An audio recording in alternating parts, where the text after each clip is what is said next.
Alrighty, welcome back everyone. We just broke down that big time game up there in South Bend. Louisville heads up to Notre Dame to play one that could just set up these teams for a big time CFP run, but obviously we will deal with that in time. Let's get into this game over there in the Big 12 because it's as important as any game in this week for really any conference. I know that Georgia Alabama game is huge. If either of these teams lose this game, I can pretty confidently say they are not in the Big 12 title. I can't say that about the Georgia Alabama game. So this one is huge for both these teams. They need this win absolutely terribly bad. And I think Oklahoma State obviously coming off a loss to Utah's backup quarterback, and they had next to no offense in that game. Kansas State coming off just an embarrassing game that was just getting blown out by BYU, not playing their best football by any means, and there were a number of things that just didn't go their way, a number of bounce of ball things, but at the end of the day, came out with a loss and very much has to be about their P's and Q's this upcoming weekend. Oklahoma State has to find Ollie Gordon. They just have to. There's no world where they're able to compete in this conference without him being the big time player that he's capable of being. He's averaging 3.5 yards a carry. That's not nearly going to be good enough, especially behind an offensive line that was supposed to be one of the best in the country coming into the season. So they got a lot to figure out on that front. If they can this week, then they're right back on track. If they can't, then we have to really start worrying about this Oklahoma State team. KSU's offense doesn't seem to have much of a rhythm either, to be totally fair. Avery Johnson throwing the ball right now is not necessarily a dominating option by any means. So they're going to have to figure out a way to get creative, find openings for him to pass the ball in. It's going to be an interesting one, that's for sure, from a game planning perspective for these two squads. And players to watch, I'm going to start with Trent Howland. He came over from Indiana this past offseason to Oklahoma State, and I understand that we're talking about Ollie Gordon and we have to get him going, and they do, don't get me wrong. Sometimes you just have to put another running back in there. Sometimes you just have to get a change of pace and see what happens. I don't necessarily think it's going to go all that better because of how that offensive line is blocking right now, but doesn't mean it's not worth a shot. So I think rotating these guys, letting Ollie Gordon get his rest and get back on the field 100% could open a couple of doors for them. So maybe Trent Howland gets a little bit more involved this Saturday. And then you got Nick Martin. He's going to have his hands full on Saturday because he's the guy that's going to be chasing Avery Johnson all over the field. He's the guy that's going to have to keep him in the pocket and then the one that chases him down once he leaves that pocket. And it's not easy to chase that guy down. So an incredible player. One of the better linebackers in the entire country. Definitely one of the best in the Big 12. And he's more than up for this challenge. But it's going to be quite the challenge nonetheless. It'll be interesting to see how he handles it, and definitely one of those guys that if you're watching number 4, you're watching a lot of the game on Saturday. I can promise you that.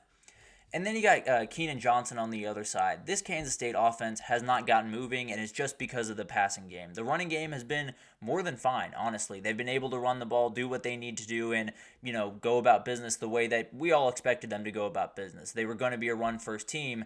The thing is, you got to find a difference maker on the outside. I think J.C. Brown's a great player, and I think Johnson can be a great player for this team. They got to find openings for him. They got to make sure that they can get him pretty comfortably open because we've seen what Avery Johnson can do when they're not fully open. So there's a number of things that need to change about this offense. I just think Keegan Johnson is the guy that can get open most readily. I think he's the best route runner on this team and definitely can give him a very consistent, comfortable option. Also, getting some tight ends involved would definitely help this a little bit as well. And then Jordan Riley on the back end of that defense is a very interesting player to me because when you talk about Oklahoma State, obviously there's so much energy in the run game, and you definitely want to put energy there to make sure that's stopped. The thing is, they're going to try to push the ball down the field at times. They're going to try to take the top off this defense, especially if they know they can't run the ball.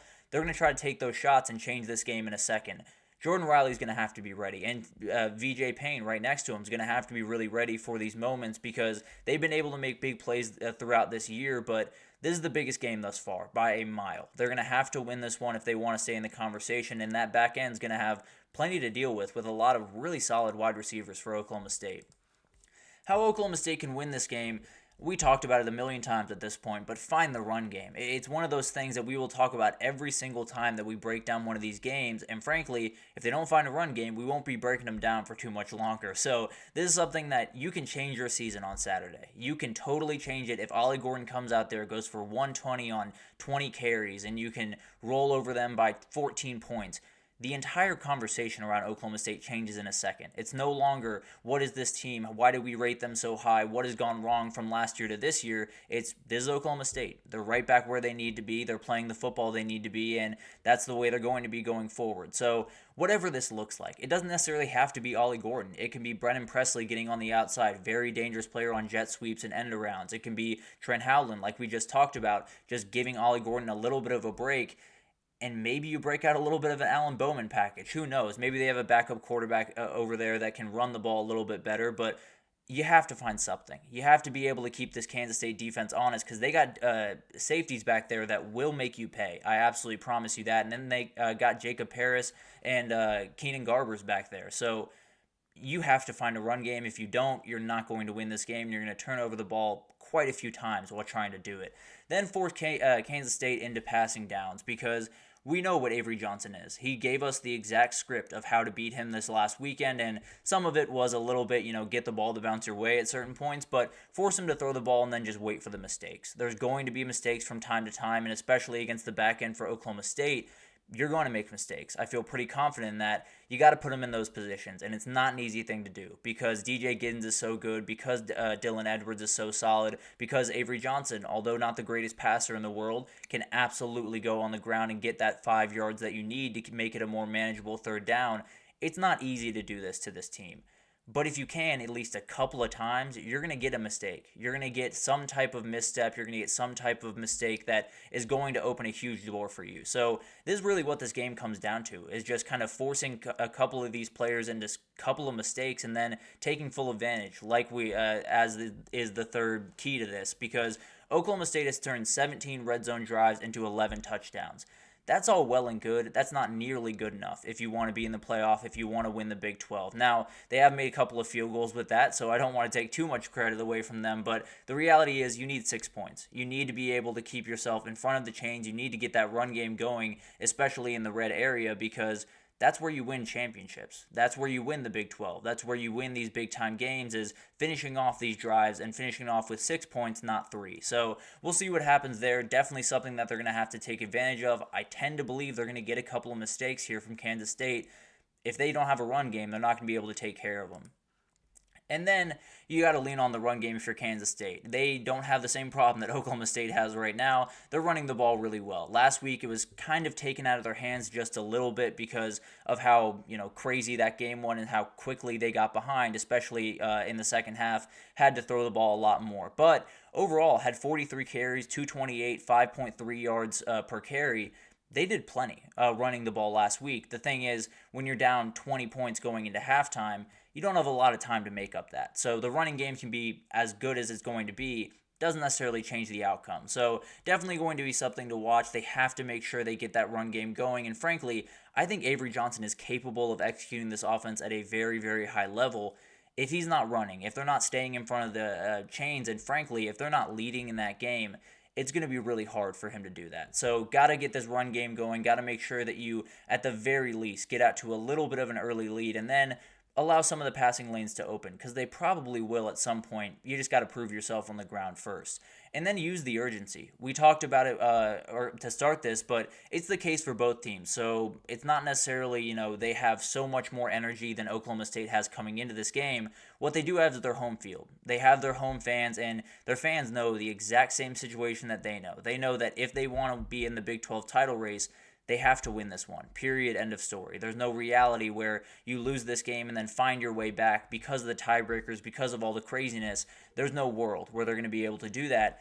So use all of it. Use the fans. Use everything that you have, and let the BYU game be what it was, which was a really weird game that you came out on the wrong side of, but don't let it affect this week. Kind of put it all behind you. Let your fans kind of carry you in this game to a certain extent, and then go to work. Do exactly what you normally do, but use all of the urgency, use all of the energy, use all of the pent-up emotions that you have in you, and then just unleash them on the field on Saturday.